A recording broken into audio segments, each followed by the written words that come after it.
Hey everybody, Ben here from the Bonehead Podcast, and welcome to Tournament Tuesday. Every week we get together and we have a look at a tournament that's coming up. We have a look at the rules set, we have a look at the builds, and then most importantly of all, we have a look at some of the teams you could take if you were going to that event. Why are we doing this? Tournaments are back. We are starting to see events happening all over the world, and hopefully they're being done safely.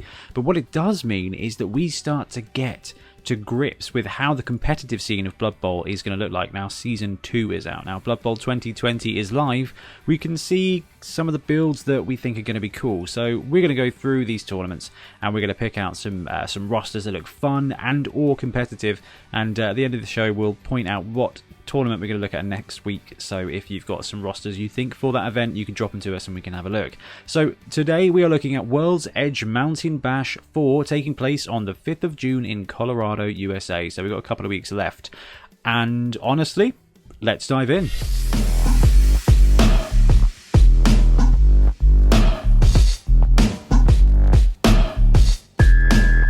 So World's Edge Mountain Bash is a one-day 4-round event. Now, there are no tier cost variances for this event, so everybody is hitting 1.15 million, so 1,150,000 gold pieces to build your team. Skill sets wise, it is quite limited. I like this kind of thing, so this is what we've got here. Tier 1 is 6 skills or 4 normals and 1 double. Tier 2 is 8 normals or 6 normals and 1 double, and Tier 3 is 10 primary, or 8 primary and 1 secondary skill. There's a 0 to 2 skill max per player, so you can stack but only up to 2, and 0 to 3 of any skill in this event. So if you want to put block on a dude, you can, but you can only put block on 3 dudes, then you have to move on to different skills. So there are some teams out there that benefit from unlimited skill environments. Amazons, dwarves, where they can take a ton of block or guard just to make the teams really strong. So an event where there's 0 to 3 of any skill does kind of limit that. For example, Dark Elves, you want 4, 5 dodges to make that work pretty nicely. You can take 3, which kind of limits it, and I like that a lot. So what we've got for you is one roster from each tier to kind of give you an idea of the kind of things you could run in a meta like this. So first up we've got Wood Elves. Wood Elves have not had a lot of love in this edition, but I still think they are very powerful, and they get really powerful without a lot of skills at all. So talking of skills are free.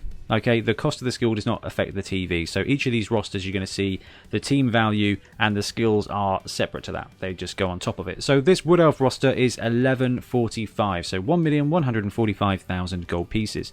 We've got 2 War Dancers, 1 Thrower, 1 Catcher, and 6 Linemen. So that brings us out to 10 players. 2 rerolls and an Apothecary gives you enough catch for 1 more player. And I went with a Tree Man here. So we've got a Tree Man, 2 Dancers, 1 Thrower, 1 Catcher, and a bunch of Linemen. It takes us up to 11 players, but we have that Apothecary. So Tier 1 teams in this event get 6 primary skills, or 4 primary and 1 secondary skill. So I did contemplate putting block on the Tree Man, but I don't think so. In the Wood Elf team, the Tree Man needs to be considered like an upgrade to Lineman. It's a 50k upgrade to a lineman that gives it armor 1 million. Okay, in every Wood Elf team, you put 3 dudes on the line. And across the course of a game, you're going to be scoring a lot. You're going to have a lot of... there's going to be a lot of offensive line action taking place against you. So you're going to lose 2 to 3 of those linemen throughout the course of the game. That starts to really take pain, okay? That starts to hurt. Having a Tree Man on the line instead of a regular elf for 50k is massive. It's just going to take a bruising. Plus, your opponent are not going to be deploying as heavily on the line because they do not want to be next door to that Tree Man. And on offense, it means that you actually get a very solid block. In fact, more often than not, you're going to start your turn, obviously, after securing the ball, with a 3-die block with Mighty Blow, so it gives you a bit of removal as well. So do like the Tree Man when you've got a little bit of extra cash to make it happen. 2 War Dancers here are an absolute no-brainer. War Dancers are still some of the best positionals in the game. They start with a ton of skills and a ton of speed. Movement 8, Strength 3, Edge 2+, like these guys are great, and block and dodge and leap. So leap got nerfed ever so slightly in this edition, but it's still pretty useful when you need it. Okay, it's just going to be a 3+ or a 4+ roll instead of the old 2+. That's okay. It means you're not going to be cage diving quite so much. But 1 tackle, 1 with strip ball, you are going to be able to maneuver these players. It just means you're not going to have as many 4-0 routes. They're going to be 2-0 or 3-1 routes. A win is a win. Remember, winning's winning, whether it's by an inch or a mile. 2 dancers, 1 strip ball, 1 tackle. Pretty lovely. Thrower takes leader, so we've got a thrower here, we've got leader, that gives us our 3rd reroll. That saves us 25k of cash, and yeah, I know it costs us a skill, but it's pretty useful.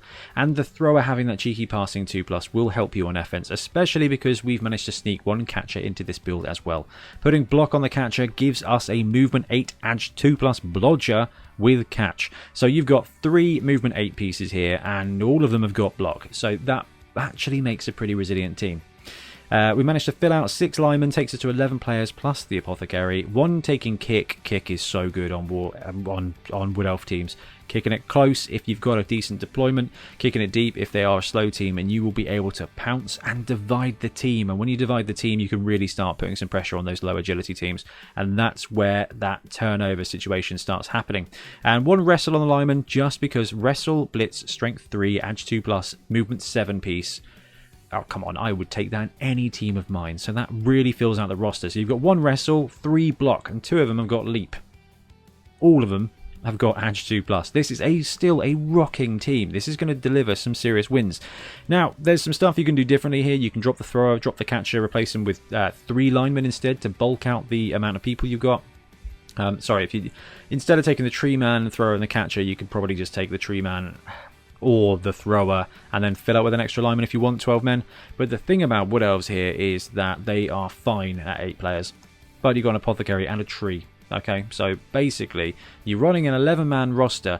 The tree man's never going away, and that apothecary is going to replace one of your players when it happens. Use it early on. Do not even worry about it. War Dancer's gone, badly hurt, knocked out. Maybe not knocked out, but badly hurt. Get it back on. Doesn't even matter. Doesn't even matter. Just use it as soon as you can. You've got 2 dancers. 1 of them goes. That's fine if you've already used your apothecary. Don't worry about it at all. This roster is not as powerful as it used to be in Blood Bowl 2016. But I would still win games with this, and I'm not a pro Wood Elf coach. This is a good roster, and because you've got 6 regular skills and 1150, you can buy everything you need and upgrade it. That's right, I had to get a Renegades roster in here as soon as possible. So Renegades are tier 2, which means 8 primary, or what is it? Or 6 primary and 1 double, which is a ton of skills. And the thing about the Renegade team is that it needs skills. So yeah, having 6 primary and 1 double, it makes it pretty tasty. So this one comes in at 1150 bang on the dot. Spent all the cash. We've got 2 assistant coaches there to take the rest of it up. 1 ogre, 1 troll, 1 minotaur. We've got the Skaven, we've got the Dark Elf, we've got the Orc, the Goblin, we've got 5 linemen on there, 3 rerolls and an apothecary to keep our important players alive. You do not have the thrower. I did look at it to spend the cash and use a skill to get leader, but we can just buy 3 rerolls. Therefore, human thrower, you are no good. Passing 3+, no sure hands. Be the gone, demon. Ogre, troll, minotaur. Classic. Absolutely love it.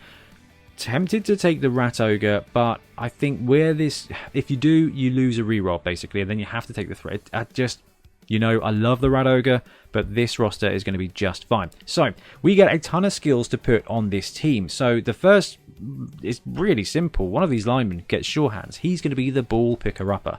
Then you've got the orc. The orc I wanted to give block, but didn't quite have enough skills. The Goblin gets 2 heads though, because then he's running around 2++ everywhere. It's the best thing in the game, whether you're throwing him or just running through your opponent's line. It's wicked. The Skaven gets block and becomes our blitzer. Movement 7 is wonderful. Strength 3 is really good as well. Armor 8+ is a little bit vulnerable, but he's going to be targeting and striking when needed. The only thing you could do is potentially give block to the Orc instead and use him as a blocker on the line, but I like the Skaven. I just like Skaven.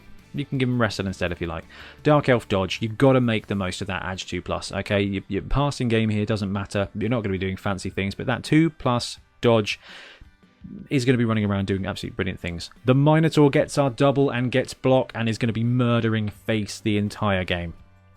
Minotaurs are fantastic. Giving him block are great. This is the wild animal version, or animal... What is it? Animal savagery? Animal friendship? Can't remember. It's not the one that punches dudes, I don't think. It's the one that doesn't punch dudes. Unchanneled Fury, that's what it's called now, but it's Wild Animal of old. So this is the safe Minotaur.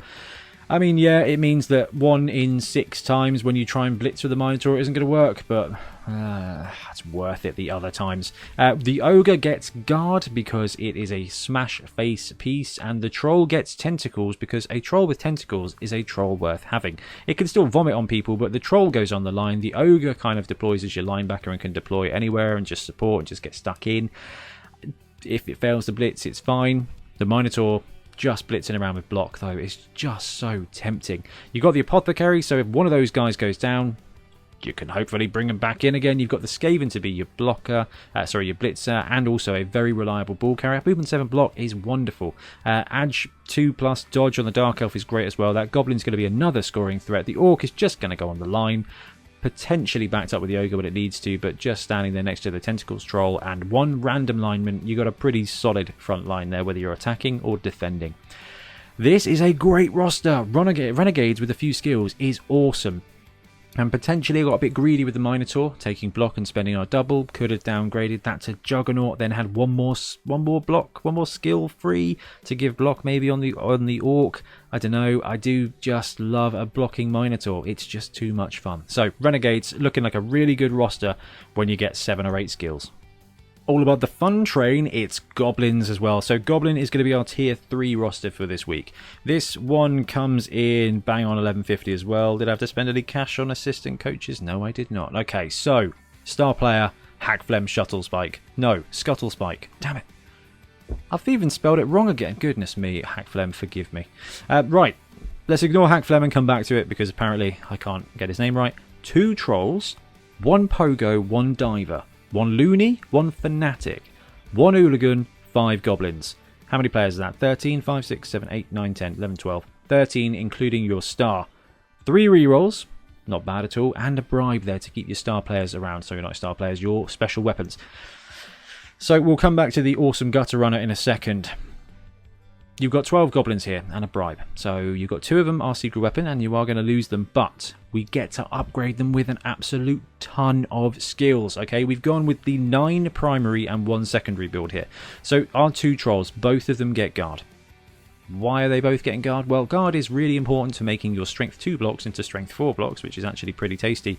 But Guard works on fouls as well, and we've got an Hooligan, we've got a sneaky Hooligan there as well. So block on 1 Troll, Strong Arm on the other, both of them getting Guard. So the Strong Arm Troll gives you that offensive capacity to hurl a dude. You've got a few dudes you can hurl, you've got 5 normal Goblins, and you've got a Diver as well. We've upgraded the Pogo to have Jump Up, because Movement 7 Leap is great, but sometimes it goes wrong. You actually get an opportunity to jump around with that, and Jump Up's going to keep that movement up when it goes wrong. The Diver getting Dodge. When you land the Diver, it's going to need Dodge no matter what's happening. Okay, don't get full stunty capacity, but having Dodge is going to keep it. You're going to have a chance to score when you're going for the 1-turn touchdown, especially because you can combat that with your Strong Arm dude. 1 Loony, so 1 Chainsaw gets Dodge. The reason it gets Dodge is just to try and stay alive a little bit more, and that's probably the one you're going to be using your bribe on. That one is the one I'm not overly fussed about. You can lose Dodge on the Loony and just give another Goblin Jump Up, for example. I wouldn't mind that at all. The Diver gets Jump Up. I do like paratrooping, so actually maybe dropping Dodge on the Chainsaw might be the right thing to do. It is going to keep it alive a little bit longer. Fanatic, Mighty Blow though. Just the best combo ever. Like, it's just Fungus the Loon. The only thing about him was that he had Mighty Blow, and he was mighty at blowing your opponents away. So smashing job there with the Fanatic and Mighty Blow. Hooligan comes with Dirty Player and some other fun stuff. Disturbing Presence. Given it Sneaky Git just means he's an absolute fouling machine. So Dirty Player +1. Sneaky Git helps you for a month. It means you can run, foul, and then run away, but also helps you not get caught. And the Troll Guard there. So basically the plan here is that old Block Troll knocks a dude down. You've got 2 Guard, he wanders up, you get +1, +2, +3 to kick somebody in the head and wander off without anyone catching you. Extra value for Goblins. We've got the bribe here to keep either the Loony or the Fanatic ready to go. That's going to depend on your matchup. So you're going against a strong team. Fanatic is going to have an okay start, then he's going to be out. He's just going to be gone anyway. Fanatic, gone. Loony against high value targets +3 to strength is just wonderful. Even armor 10+, you need a 7, which is a 56% chance of just cutting them in half. It's fantastic. And then you can run around cheeky fouling as well, because they also get that +1 for guard. So chainsaw foul +2 trolls with guard is +5 to your die roll. Awesome. And then you get Hack Phlegm Scuttle Spike. You get Hack Phlegm. Okay, this team has got a ton of goblin nonsense, and on top of that, you just get free rolled a star player that can win a game by itself. This roster seems too good. I'm going to check the numbers. Is that right? 1150. 11 flipping 50. Let's take him away. Not, geez, these. That is awesome. Now you get a ton of stuff. Right, you get all goblin team. You just get all goblins. And then one dude who is just movement 9, strength 3, edge 2+, dodge, extra arms, prehensile tail, 2 heads. So he's dodging 1+ everywhere, basically. Not everywhere. 1+ into the open, and extra arms means he's receiving the ball on a 1+ as well. Now Hack Phlegm also does have his special power that once per game, if he starts his activation next to the ball carrier, he knocks the dude down, takes the ball himself. So you don't even need to hand off. You just need to grab the ball, move it up to Hack Phlegm. Once per game, you've got a touchdown, basically. Absolutely fantastic. So this is the kind of stuff you start to see when you put a ton of primary skills in. And there's several different tournament styles coming out. There's ones that have skill buy, there's ones that have SPP buy, and there's ones that free roll skills. This one is a free roll skill with quite a few skills. The next tournament we're going to look at is one that is actually really low TV, really low skills, because it's all about learning the game at the basic level. And it's our event, Bonehead Bowl 2021. So we are sold out of this one, but I thought it'd be worth talking about as well, because it is a tight rules set. Okay, there's not a lot like to flex within the teams. So it's 1 day, 3 round. TV 1100, so lower than we've seen. Skills 4 primary for tier 1. 4 primary and 1 double for tier 2, and 4 primary and 2 doubles for tier 3, with a max skill per player of 1. The reason it's so low down as a TV and skill set is to start that feeling of Blood Bowl 2020. Now, I love our tournaments so much. We tend to get quite a lot of players who are going to one of their first tournaments because through our channel or through the podcast. So I like to give people an experience of playing a vanilla team. This is as close as you can get to starting a league with your team, and it gives you a great way of running like 3 games with a team I'm tempted to take to league. The skill set is limited, it's going to be quite simple, it's going to be useful for new players, and players who are very good at the team are still going to have that advantage. So I love big skill set tournaments and stuff like that, but the lower ones I think give you a real good taste of what league is at the beginning. So this is going to feel like your first 6 games of league. It's a league in a day, and that's why I love it. So let me know your roster ideas for Bonehead Bowl 2021. Skills 4 for a tier 1 team, 4 and 1 secondary for a tier 2 team, and 4 and 2 secondaries for a tier 3 team. So if you do want to block trolls, you can still do it. Or if you're a pump wagon fanatic, tier 3 is pretty tasty. But low TV cap, so we shouldn't see too many star players either. This is going to be all about the core rosters. Anyway, guys, thanks ever so much for rostering. Please, rostering, probably fair actually. Let me know what tournaments you got coming up that you want us to have a look at, because this is great fun to see what rosters are going to be kicking around. Thanks very much for watching. Happy blocking. Thanks very much for watching. We really appreciate your support. If you want to support the show even further, please like and subscribe. It really helps us out. Or come and join us in our Patreon, link below, where you get early access to our content and monthly competitions. See you later.